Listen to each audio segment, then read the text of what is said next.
నమస్తే, welcome to Leo. మనతో ఉన్నారు సీనియర్ జర్నలిస్ట్ హేమసుందర్ గారు.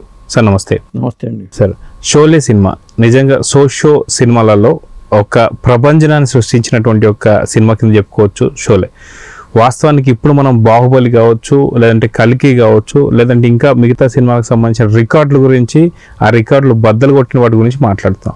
కానీ 50 ఏళ్ల క్రితం వచ్చినటువంటి ఒక షోలే ఇప్పటికీ కూడా ప్రతి ఒక్కళ్ళ ఏమంటారు అనమాట ఫేవరెట్ మూవీ ఏది అంటే ఖచ్చితంగా షోలే సినిమా గురించి చెప్తుంటారు. సో షోలేకి 50 ఏళ్ళు 4K వర్షన్లో రిలీజ్ అవుతున్నటువంటి సందర్భంలో దీని ప్రత్యేకతలు ఏంటి అంటే ఏం చెప్తారు? ఒక మాటలో చెప్పాలంటే తెలుగు రాష్ట్రాల్లో 100 రోజులు ఆడిన సినిమా చాలా సెంటర్లలో. అది హిందీ సినిమా. తెలుగు రాష్ట్రాల్లో ఏ హిందీ సినిమా కూడా 100 రోజులు ఆడింది లేదు. అప్పట్లో బాబీ అనే సినిమా పెద్ద సంచలనం, రిషి కపూర్ సినిమా. అంతకుముందు ఇక చెప్పాలంటే షోలే సినిమానే ఎప్పటికీ కూడా అది ఒక చరిత్ర. షోలే రాసిన చరిత్ర అనేది చెరిగిపోయింది. అందుకనే దాన్ని రీమేక్ చేసి సాహసం ఎవరు చేసినా ఫెయిల్ అయిపోయారు. మళ్ళీ చేశారు కదా షోలే పేరుతో, మన మధ్యన వరమ గారు ఇప్పుడు చేసినట్టున్నారు. కానీ ఆ షోలేనే. కానీ ఆ షోలే ప్రత్యేకత ఏంటంటే అమితాబ్ బచ్చన్, ధర్మేంద్ర పాత్రలు. అంటే ఒక ఆపరేషన్ కోసం ఖైదీలను తీసుకెళ్ళి పోలీస్ ఆఫీసర్ కథగా చెప్పాలి దీన్ని. బందిపోట్లు ఊరి మీద పడి దోచుకుంటుంటే వారిని అరికట్టడం కోసం ఒక ఇద్దరు జైలు శిక్ష పడిన ఖైదీలను తీసుకెళ్ళి వాళ్ళతో అటాక్ చేయించడమే ఈ కథ ఓవరాల్గా చెప్పాలంటే. కానీ అందులో మరి అప్పట్లో 3 కోట్ల రూపాయలే దీని బడ్జెట్. మరి ఇప్పుడు అదే 3 కోట్ల రూపాయలు లెక్క వేస్తే 300 నుంచి 400 కోట్ల బడ్జెట్ అంటున్నారు. ఇంత ఆ స్థాయిలో 3 కోట్ల రూపాయల బడ్జెట్తో తీసిన సినిమా సెంచరీ హిట్ అవ్వటము, అది షోలే మరి అమితాబ్ కెరీర్కి, ధర్మేంద్ర కెరీర్కి, హీరోయిన్గా హేమమాలిని కెరీర్ కూడా ఒక మలుపని చెప్పాల్సి వస్తుంది. మనం చూసుకుంటే ఆ సినిమాకి సంబంధించినంత వరకు అప్పట్లో 3 కోట్లు బడ్జెట్ అని చెప్పేసి అంటున్నారు. కానీ అదే సినిమా ఇప్పుడు వచ్చేస్తే దాదాపు 300 నుంచి 400 కోట్ల బడ్జెట్ అంటున్నారు.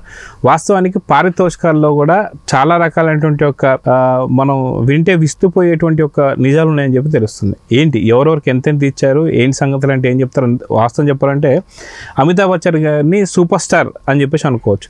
సో సూపర్ స్టార్కి ఎంత ఇచ్చారు, ధర్మేంద్ర గారికి ఎంత ఇచ్చారు, జయ బచ్చన్ గారికి ఎంత ఇచ్చారు అంటే ఏం చెప్తారు? దాదాపు 50 ఏళ్ళు అయింది. 50 ఏళ్ల క్రితం రెమ్యునరేషన్ ఎలా ఉండేయా అనుకుంటారు, ఆశ్చర్యపోతారు. ఎందుకంటే మనకు తెలిసిన రిపోర్ట్స్ ప్రకారం అమితాబ్ బచ్చన్ గారికి ₹1,00,000 ఇచ్చారని. అంటే ధర్మేంద్ర హైయెస్ట్ రెమ్యునరేషన్ ఇచ్చారండి, 1,50,000. సాధారణంగా ఇద్దరు మల్టీ స్టారర్ సినిమా ఇది. వాళ్ళు మొదటి నుంచి కూడా ఫ్రెండ్స్. ఏ దోసతి అనే పాట స్టార్టింగ్లోనే అది పెద్ద హైలైట్. ఇద్దరు కలిపి ఒకే బైక్ మీద వెళ్తే పాట అది ఆయనకి మొత్తానికి ఇద్దరు ఈక్వల్ పాత్రలు అయినా కానీ ధర్మేంద్రకి ఎక్కువ ఇచ్చారు. అప్పుడు మంచి క్రేజ్ ఉంది ధర్మేంద్రకి. తర్వాత నెక్స్ట్ ₹1,25,000 ఏమో సంజయ్ కుమార్కి ఇచ్చారు. అంటే 2వ ప్లేస్లో కూడా అమితాబ్ లేరు అక్కడ. 3వ ప్లేస్లో అమితాబ్ బచ్చన్ ఉన్నారు, ఆయనకి ₹1,00,000 ఇచ్చారట. అంటే కారణం ఏమైందంటే కథాపరంగా సంజయ్ కుమార్ మంచి నటుడు. మెయిన్ ఇతను జైలుని తీసుకురావడం కానీ, అతని చేతులు కోల్పోవడం కానీ అద్భుతమైన పాత్ర.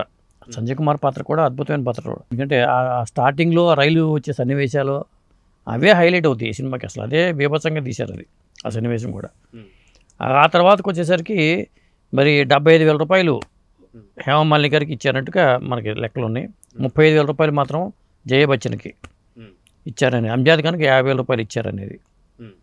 ఇట్లా వాళ్ళ రెమ్యునరేషన్ అయితే ఉన్నాయండి. ఒకవేళ ఇప్పుడు షోలే తీస్తే ఇప్పుడు ఎలా ఉండబోవచ్చు వీళ్ళ యొక్క పారితోషికాలు అంటే ఏం చెప్తారు? అంటే ఆ నటులు పెడితే అంత పారితోషికాలు ఎక్కడ ఉంటాయి? ఇప్పుడు అసలు ధర్మేంద్ర గారు అసలు సినిమాలు చేయట్లా, అమితాబ్ బచ్చన్ గారు చేస్తున్నారు కానీ ఇప్పుడు క్రేజ్ లేదు కదా. కానీ అప్పుడు వాళ్ళు స్టార్డమ్లో ఉన్నారు. పోలిస్తే ఇన్కమ్ పరంగా చూసుకుంటే ఇప్పుడైతే ఖచ్చితంగా 1000 కోట్లు ఈజీగా వస్తుంది. ఎందుకంటే ఇప్పుడు 300 కోట్లు 400 కోట్లు ఖర్చు పెడితే 1000 కోట్లు వచ్చినాయని చెప్పొచ్చు. అప్పుడు లెక్కల పరంగా ఏంటంటే చాలా కాలం తర్వాత వచ్చేవి కదా, 100 రోజులు అయిపోయిన తర్వాత కలెక్షన్స్ లెక్కేసేవాళ్ళు. ఇవన్నీ ఉంటాయి. రూపాయి వాల్యూ అప్పుడు ఎంత ఉంది, ఇప్పుడు ఎంత ఉంది, ఆ లెక్కల క్యాలిక్యులేషన్ ప్రకారం చూసుకుంటే యావరేజ్ మనం చెప్పే లెక్కలు ఏంటంటే ఇప్పుడు 300 కోట్లు అయి ఉంటే ఖచ్చితంగా 1000 కోట్లు వచ్చిండేవి ఆ సినిమాకి, ఇంకా ఎక్కువ వచ్చి ఉండొచ్చు. ఎందుకంటే దగ్గరగా బాహుబలి టైపే చెప్పాలంటే. మనం బాహుబలి ఇప్పుడు తెలిసింది కాబట్టి ఇప్పుడు లెక్క ప్రకారం, ఇప్పుడు జనరేషన్ ప్రకారం బాహుబలి గురించి మాట్లాడుతున్నాం.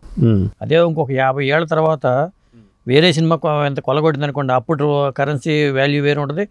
అప్పుడు బాహుబలి కూడా షోలేలాగా మాట్లాడుకోవాల్సి వస్తుంది. అంటే బాహుబలి వచ్చే కన్నా ముందు దాకా మనం షోలేనే బాహుబలి అనుకోవాలా? అంటే హిందీ సినిమాల పరంగా మనం మాట్లాడుకోవాలి కదా, షోలేనే బాహుబలి అనుకోవాల్సి వస్తుంది. అంటే మరి ఎన్టీ రామారావు సినిమాలు మాయాబజార్ ఏమనుకోవాలి, పాతాళభైరవి ఏమనుకోవాలి, ఇట్లా ఉంటాయి లెక్కలు ఉంటాయి. ఇప్పుడు ఎందుకంటే టీస్ నుంచి మనం సినిమా చూసుకుంటే 50స్కి ముందు సినిమా వేరు, 50s తర్వాత సినిమా వేరు. ఎన్టీ రామారావు గారు ఎంటర్ అయిన తర్వాత, నాగేశ్వర గారు ఎంటర్ అయిన తర్వాత ఆ సినిమాలో ఆ రిచ్నెస్ అదేంటి వచ్చినాయి. అప్పటి అది గోల్డెన్ ఎరా అని చెప్తాం. ఆ తర్వాత నుంచి ఇప్పుడు మళ్ళీ వచ్చేసరికి జనరేషన్స్ అంతా మారిపోయినాయి. ఇప్పుడు హీరోలు ఆ ప్యాటర్న్, సినిమా ప్యాటర్న్ మారింది.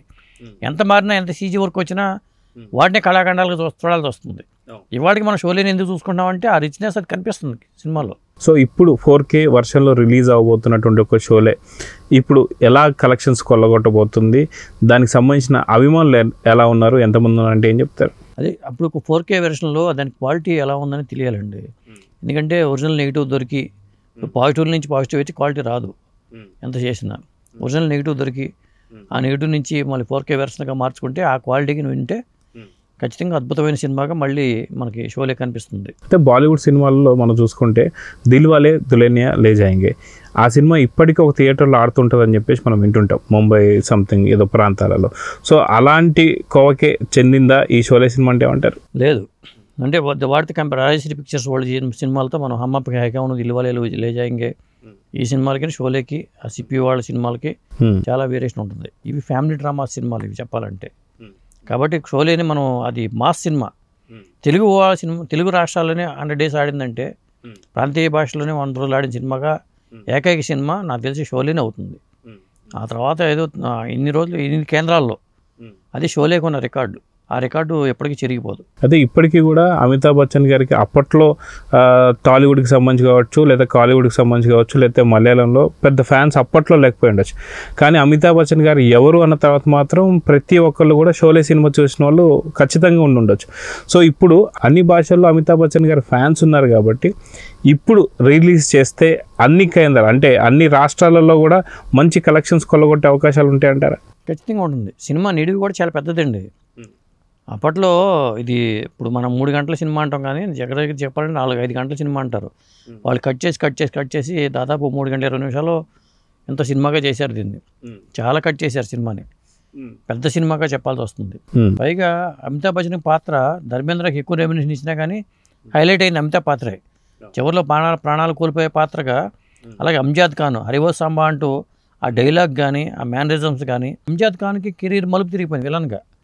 చాలా భయంకరమైన విలన్ అనే ఒక అతను చూస్తేనే ఒక తెలుగులో కూడా పెట్టారు, సంభాషణలో ఏంటో ఉంటాడు అతను అంజాద్ ఖాన్. అదే మొన్న మధ్య వచ్చినటువంటి ఒక పవన్ కళ్యాణ్ సినిమాలో కూడా ఆ పేరే వాడుతుంది, గబ్బర్ సింగ్ సినిమా కూడా సూపర్ డూపర్ హిట్ అని చెప్పుకోవచ్చు.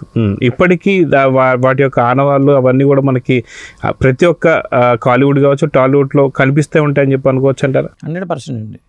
షోలే అనేది చెప్పాలంటే ఆ సినిమాని మళ్ళీ రీమేక్ చేద్దాం కొంతమంది కొన్ని సన్నివేశాలు ఎత్తేసారు. ఆ జైల్లో ఉండి కొన్ని సన్నివేశాలు కానీ, ఆ రైలు సన్నివేశాలు కానీ, మన తెలుగు వాళ్ళు అక్కడక్కడ లేపేసిన సన్నివేశాలు చాలా ఉన్నాయి. అందుకని దీన్ని తెలుగులో తీద్దామని సాహసం కూడా ఎవరు చేయలే. ఇప్పుడు చేసినా కానీ అది వర్కౌట్ అవ్వదు కూడా, ఎందుకంటే ఆ ప్యాటర్న్ అది వేరండి. సో చూద్దాం సార్, 4K వర్షన్లో షోలే సినిమా రిలీజ్ అయ్యి ఎలాంటి కలెక్షన్స్ కొల్లగొడుతుందో చూద్దాం మరి. నమస్తే. నమస్తే అండి.